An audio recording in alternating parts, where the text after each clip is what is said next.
I think I can continue to come back to the center because of the friends that I have made and the people that I have met. I believe that this space really brings all of us together. The center, once I walked in, just opened up so much community, so much comfort. But the center always gave me resources for jobs, for housing. They helped me get my very first apartment in the city. Pretty much everything good that's ever happened in my life started from the LGBT Center. When I moved here from Lebanon, I was afraid to be myself. And the center played a role in helping me blossom and become someone who is cherished as herself. Literally, there's no one left behind, I feel, at the center. And I've known that they've given me so many resources. I am forever indebted to the LGBTQ Center here in San Francisco.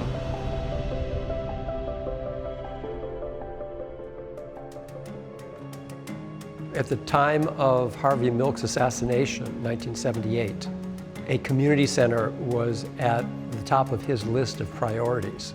Of course, after the assassination, we were just struggling to stay afloat. And then within a few years, the AIDS epidemic hit. We had to come to our own rescue. We had to establish our own organizations. It was called the Community Center Project. There was no center, it was just an idea. But it was now time for our community to show that we were serious about it, and then we were off and running. We owe a tremendous debt of gratitude to our founders, the folks who really sat down in the 90s and said, we want to build something that is a really lasting resource for the community and also a lasting symbol for the community of our strength and our resilience. One of the beauties of the center is that we're really here to be responsive, to adapt, to listen to reflect the community. The important thing to think about at 20 is what's next and how do we continue that process of evolution. I had a professor who used to say, public art cannot be unseen, so you better have something good to say. The idea was invitation for people to learn more about queer history and a message that you're not alone. That's what we wanted to say, queeros. We decided to include 12 characters that we thought represented some of the past and some of the present and future of the queer community. Juanita Moore, Sister Roma, and Honey Mahogany, they have all been involved in San Francisco community. We have Freddie Mercury, we have James Baldwin, Marsha P. Johnson and Sylvia Rivera are there. Harvey Milk, of course. I'm Mexican-American, so of course Frida Kahlo's there. Every year we will have a new mural on the building, but I have a particular fondness and place in my heart for the mural that is up now.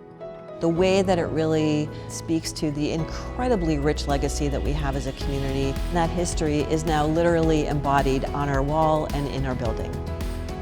Having history present will tell you where you're coming from, but it also show you where you should go. This movement has over 50 years that was started. There's a lot of people we can look back and be proud of. Those interactions are very valuable, and public art creates that.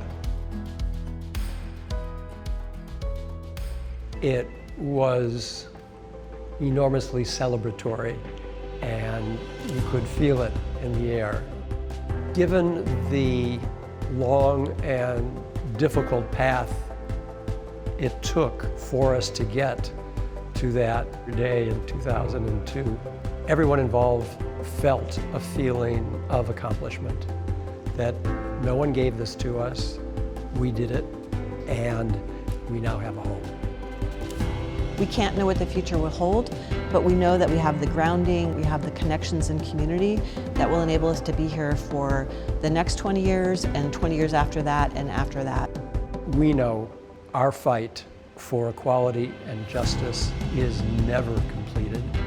To have this center in our corner, we'll be all the stronger in fighting those battles in generations to come.